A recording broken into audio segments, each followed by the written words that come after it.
नमस्कार, फाइटर समाचार में आपका स्वागत है। पेश आज 25 अक्टूबर सुबह 6 बजे राजस्थान की खास खबरें। भाजपा अब तक प्रत्याशियों को 2 सूची जारी कर चुकी है।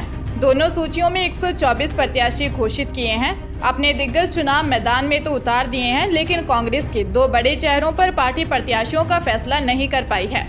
भाजपा 10 विधायकों की सीटों सहित 76 सीटों पर प्रत्याशी की तलाश कर रही है। पार्टी अब इस इंतजार में है कि कब कांग्रेस की दूसरी सूची आए, जो जातिगत और क्षेत्रीय समीकरण देखकर तीसरी सूची जारी की जाए। मुख्यमंत्री अशोक गहलोत, पूर्व उप मुख्यमंत्री सचिन पायलट की सीट पर भी प्रत्याशी की तलाश पूरी नहीं हो सकी है। भाजपा अपने सबसे उम्रदराज विधायक कैलाश मेघवाल को पार्टी से निष्कासित कर चुकी है, लेकिन उनकी जगह किसे टिकट देना है, इस पर निर्णय नहीं हो पाया है। विधानसभा चुनाव 2023 को लेकर पुलिस ने एक्शन दिखाना शुरू कर दिया है। आचार संहिता लगने के बाद से राजस्थान पुलिस ने अब तक की सबसे बड़ी कार्रवाई करते हुए 126 करोड़ के सोने चांदी के साथ शराब, कैश और डोडा पोस्ट भी शामिल है। दरअसल आचार संहिता लगने के बाद से राजस्थान पुलिस की ओर से 2000 फ्लाइंग टीम को तैनात किया गया है।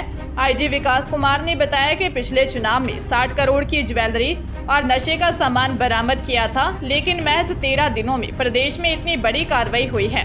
वह प्रदेश के 4 जिले बांसवाड़ा, जोधपुर, भीलवाड़ा और अलवर रडार पर हैं, जहां सबसे अधिक केस सामने आए हैं। आईजी ने बताया कि प्रदेश में 650 पॉइंट बनाए गए हैं। इसमें राजस्थान से लगती अन्य राज्यों की सीमाओं पर 250 से ज्यादा चेक पोस्ट हैं। इन सभी पर सीसीटीवी कैमरा लगाए गए हैं।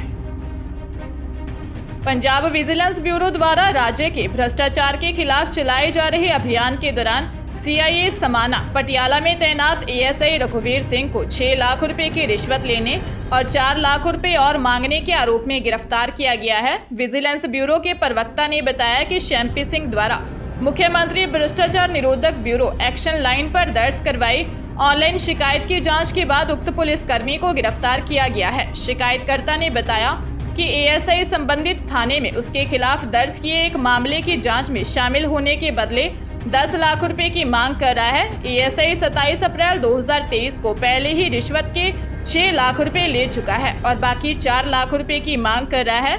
आरोपी एएसआई को गिरफ्तार कर लिया गया है।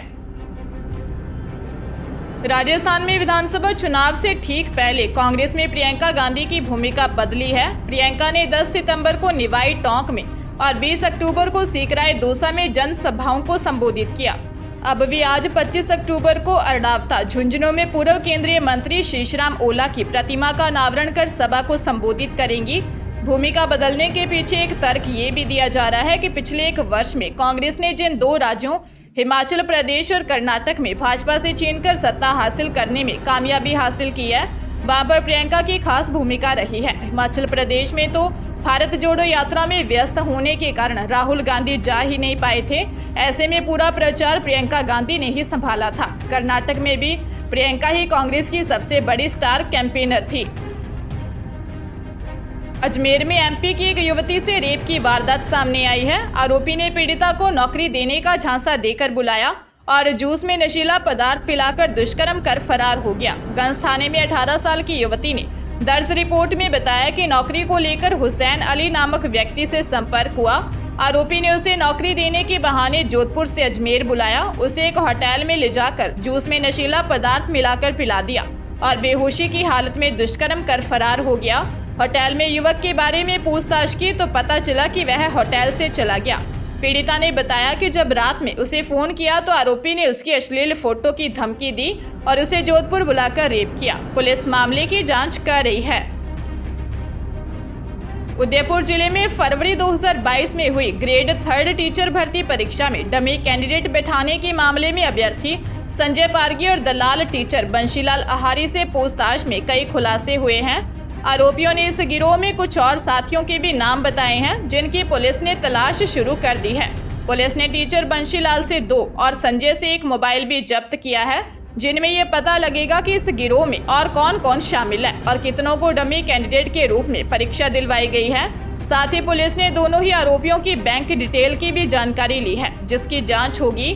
पता चला है कि दोनों आरोपी जयपुर स्थित गुर्जर के थड़ी क्षेत्र में सुरेश बिश्नोई से मिले थे।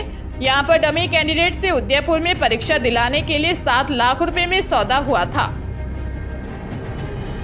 राजस्थान में अलग अलग हॉस्पिटल, पीएचसी, सीएचसी में काम करने वाले 857 से ज़्यादा इन सर्विस डॉक्टर्स रिलीव होंगे। इन डॉक्टरों में पीजी कोर्स के लिए आवेदन किया था, जिनकी सूची पीजी नेट काउंसलिंग के जारी कर दी है। लिस्ट जारी होने के बाद स्वास्थ्य निदेशालय के निदेशक ने लेटर लिखकर और संबंधित सीएमएचओ, हॉस्पिटल सुपरिटेंडेंट और मेडिकल कॉलेज के प्रिंसिपल को रिलीव करने के लिए कहा है। दरअसल पिछले जून-जुलाई में नीट पीजी का रिजल्ट आने के बाद जुलाई से अगस्त तक सफल अभ्यर्थियों की काउंसलिंग करवाई गई। 3 राउंड की काउंसलिंग में सिलेक्ट हुए अभ्यर्थियों में 857 से ज़्यादा ऐसे डॉक्टर हैं जो वर्तमान में राज्य सरकार मेडिकल हेल्थ डिपार्टमेंट में सर्विस दे रहे हैं। इन सभी डॉक्टर्स ने अब पीजी कोर्स करने के लिए निदेशालय में आवेदन किया है और रिलीव करने की मांग की है।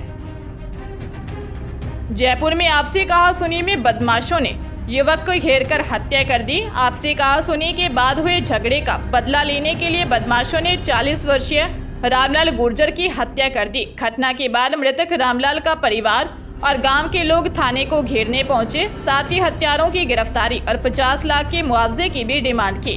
घटना कालवाड़ थाने के अंकल होटल के पास की है।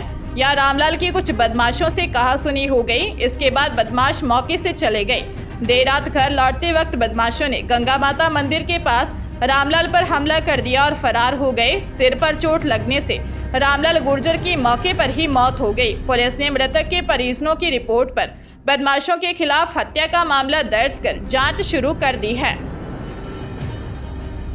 राजस्थान लोक सेवा आयोग द्वारा राजस्थान राज्य एवं अधीनस्थ सेवाएं संयुक्त प्रतियोगी परीक्षा 2021 की मुख्य परीक्षा में सफल रहे अभ्यर्थियों के साक्षात्कार का अंतिम चरण 6 नवंबर से 17 नवंबर 2023 तक आयोजित किया जाएगा। अभ्यर्थियों के साक्षात्कार पत्र आयोग की वेबसाइट पर यथा समय अपलोड कर दिए जाएंगे। आयोग सचिव रामनिवास मेहता ने बताया कि अंतिम चरण में 297 अभ्यर्थियों के साक्षात्कार का आयोजन निर्धारित कार्यक्रमानुसार किया जाएगा।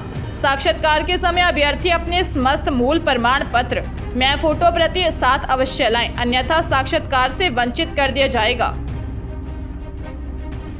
राजस्थान सरकार में कृषि मंत्री लालचंद कटारिया का अपनी एजुकेशन को लेकर चुनाव आयोग में झूठा शपथ पत्र देने का मामला सामने आया है।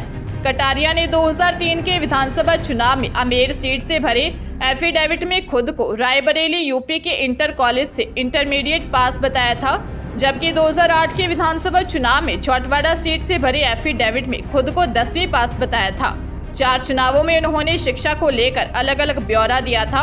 रायबरेली के जिस इंटर कॉलेज से कटारिया ने 10वीं और 12वीं पास करने का दावा किया है, उस कॉलेज में उनके यहाँ लालचंद कटारिया नाम का स्टूडेंट होने से इनकार कर दिया है। इसके बाद कटारिया सवालों के घेरे में आ गए हैं। एफिडेविट में कटारिया ने 2003 के चुनाव में खुद को 12वीं पास बताया, जबकि 5 साल बाद 2008 के चुनाव में खुद को 10वीं पास बताया। शैक्षणिक योग्यता बढ़ तो सकती है, कम होना संभव नहीं है। सीकर जिले में सोने मकान से लाखों रुपए के सोने चांदी के जेवरात व कैश चोरी करने का मामला सामने आया है। चोर अलमारी से जेवरात व कैश चोरी कर भाग गया। घटना फतेहपुर कोतवाली थाना क्षेत्र की है। 45 वर्षीय परमेश्वर कुमार निवासी वार्ड नंबर 40 ने बताया कि वह अपनी रिश्तेदारी में परिवार के साथ शादी में गया हुआ था।